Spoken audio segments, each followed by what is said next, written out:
como o Bahia está forte nesse campeonato. A gente já projetava isso, né, antes do Brasileirão começar, pelo elenco que construiu. É um Bahia que gosta de jogar com a bola no pé. Gol anulado no campo, revisto pelo VAR e validado depois, posição legal do Gabriel Veron. E enfrentou um Cruzeiro que está numa crescente de um futebol que é controlado, que é com passo a passo, não é aquele futebol de tanta qualidade técnica, porque os reforços vão chegar na janela, mas é uma defesa muito estável a do Cruzeiro. Então, ter conseguido essa vitória, essa virada para cima do Cruzeiro, é um excelente resultado. E foi melhor no jogo, tá? Teve um volume maior, finalizou mais vezes. Fico feliz de ver o Gabriel Veron fazendo gol e conseguindo ter uma sequência depois de tanto tempo.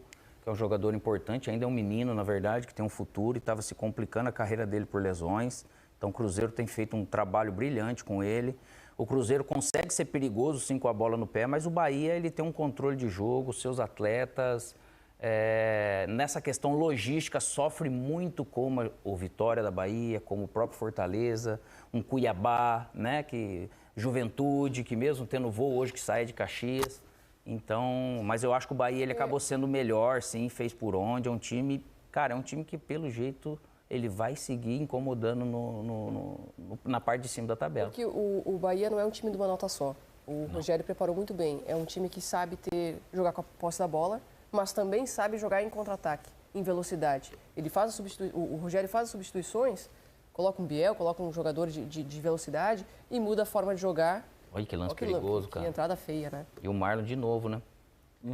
Expulsão do Marlon. Foi expulso lá contra o São Paulo, cumpriu suspensão e agora de novo, que também complicou para o Cruzeiro.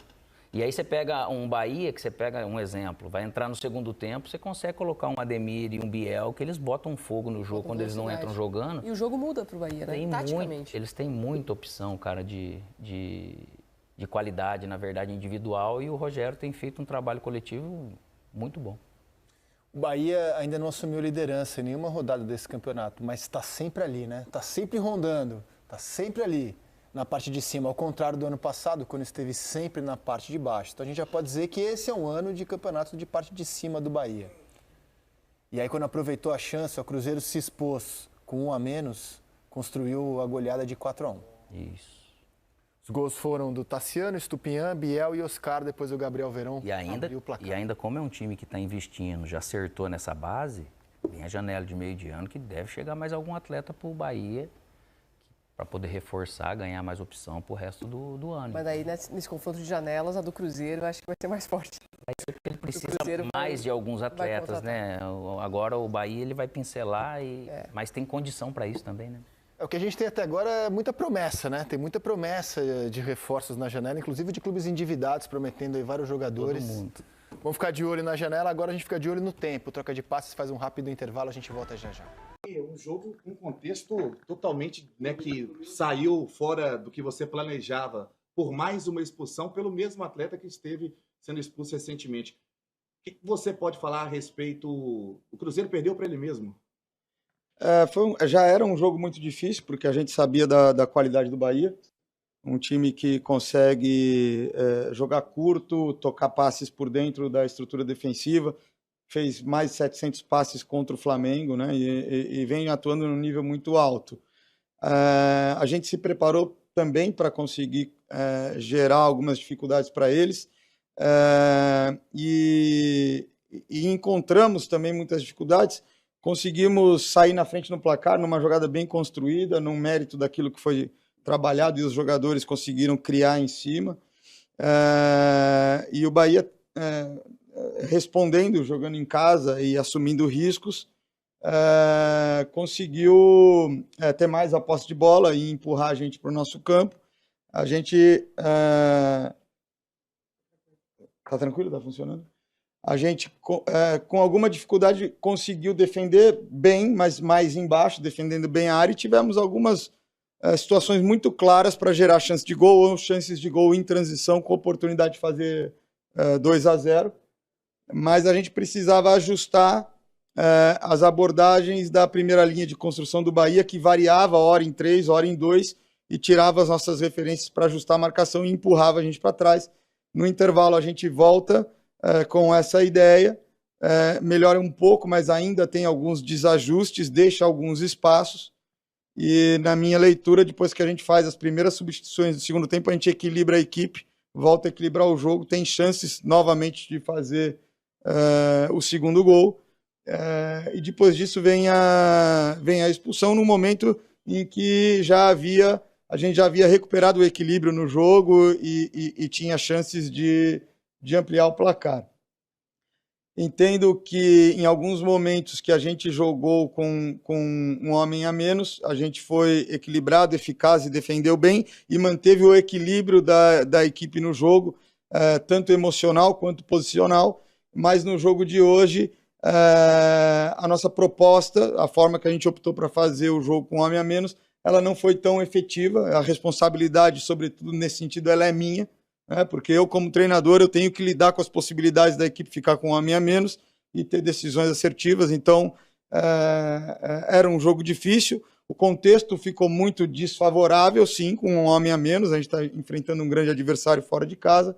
Mas, sobretudo, eu tenho que chamar essa responsabilidade para mim, porque tem momentos que nós planejamos as coisas, as nossas ideias acabam acontecendo de uma forma funcional e satisfatória, e hoje não aconteceu, e principalmente ela vem da minha tomada de decisão. Então, esse jogo que se transcorreu com um jogador a menos, a responsabilidade sobretudo é minha, tem alguns aspectos associados da equipe sempre buscar o gol, sempre buscar se impor, ter muitos jogadores jovens envolvidos, e a gente talvez em alguns momentos pudesse ter mantido o equilíbrio para não se expor a um placar pior, mas essa é a nossa mentalidade e a gente precisa, com essas experiências, aprender e com essas vivências, aprender a saber se expor de maneira controlada. Hoje a gente se expôs com um a menos de uma forma um pouco descontrolada e isso acabou resultando em sofrer 2 gols nos acréscimos do jogo, né? Então também, se a gente for ver, o placar ele deixa para a gente esse aprendizado da gente não perder o equilíbrio no momento de desvantagem, a gente sabe lidar com um placar desfavorável com um homem a menos fora de casa, né? Mas ao mesmo tempo também ele não representa o equilíbrio, o grau de dificuldade que foi o jogo para o Bahia. O Bahia também não fez um jogo para ganhar numa goleada de 4-1. Cabe a gente saber, numa situação de adversidade, buscar um resultado de forma mais equilibrada, de forma mais controlada, mas isso também faz parte da forma como a gente trabalha, querendo ser protagonista. Os jogadores assimilaram isso, eu acho que isso é importante. É só a gente ajustar para, nesses momentos de dificuldade, saber gerenciar a crise que a gente está passando momentânea dentro de campo naquela situação. Seabra, em cima desse protagonismo aí que você falou, até agora os pontos conquistados pelo Cruzeiro com muita entrega, com um jogo coletivo, com todo mundo sabendo o que é o elenco do Cruzeiro hoje, que ainda precisa de peças. E foi diferente do que a gente viu aqui hoje, pouca coletividade, companheiros não escolhendo sempre o melhor para passar a bola. Isso aconteceu com o Matheus Pereira algumas vezes, com o próprio Robert, e alguns lances ali até enfeitando um pouco mais. Como corrigir isso e qual que é o seu ponto para cobrar para o Cruzeiro voltar a ser o Cruzeiro que vinha jogando até então, antes dessa rodada contra o Bahia? A gente, acho que, principalmente no último jogo, conseguiu ter um equilíbrio muito grande entre individualidade e coletividade, né? No trabalho coletivo com bola e sem bola. Em alguns momentos hoje, em escolhas com bola, realmente não fomos felizes nesse equilíbrio e acabamos não tomando as melhores decisões que poderiam aproximar a gente de ampliar um resultado no momento favorável do jogo. Eu concordo com isso. Por outro lado, no trabalho defensivo, nós tivemos um esforço coletivo grande, o Bahia exigia isso. Eu acho que a equipe, nos momentos que não conseguiu ter sucesso ou que encontrou dificuldades, é também o mérito do adversário. O Flamengo também teve a mesma dificuldade contra o Bahia em muitos momentos do último jogo. E eu acho que é isso, os aprendizados desse jogo. A gente sempre trabalha dentro do equilíbrio. Quando a gente vence não está tudo certo, quando a gente perde não está tudo errado, mas precisamos sim pontuar para que a gente tenha um julgamento melhor, tenha um critério melhor nas escolhas nesses momentos, porque poderia ter mudado o cenário do jogo a nosso favor e deixado uma situação de placar e de contexto muito mais favorável, passado uma pressão para o Bahia, uma ansiedade, caso a gente tivesse conseguido fazer 2-0. Por mais que o Kaique não teve hoje à disposição, ele volta contra o Atlético Paranaense o Marlon foi expulso e você sinaliza alguma outra mudança? O Barreal já está pronto para começar, para voltar a começar? Aquele time que você estava já dando uma sequência e teve por lesão algumas mudanças? A gente teve hoje, está tendo aos poucos o retorno do Rafael Bilu, que já esteve no banco no último jogo, e hoje teve o retorno do Álvaro e do Matheus Vital. Eles poderiam já ter entrado no jogo de hoje.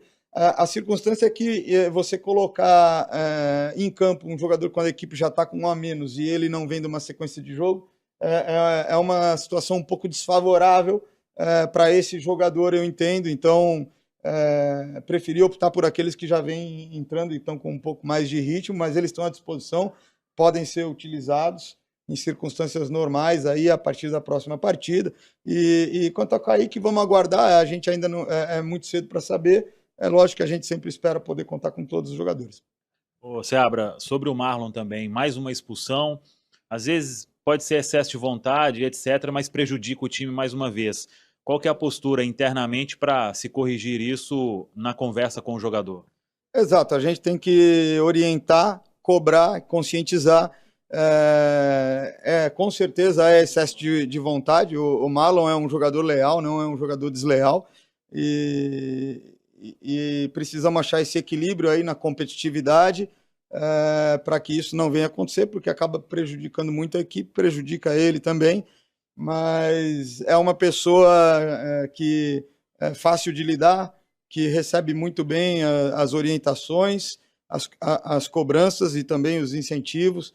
Então, essa gestão nesse trato direto com ele, ela é muito simples e não causa nenhum estresse. O desafio é ele realmente conseguir modular isso e ter as decisões aí corretas nesse tipo de circunstância para evitar uma expulsão novamente. Saiba mais sobre a possível ida de Cuca para o Cruzeiro após sua disponibilidade no Atlético Paranaense. Apesar dos rumores nas redes sociais, o técnico afirmou que não está indo para a equipe mineira. O Cruzeiro também não demonstra interesse em contratá-lo, pois estão satisfeitos com o trabalho de Fernando Seabra. Cuca já treinou o Cruzeiro em 2010, quando conquistou o 2º lugar no Brasileirão, mas foi demitido em 2011 após a eliminação na Libertadores.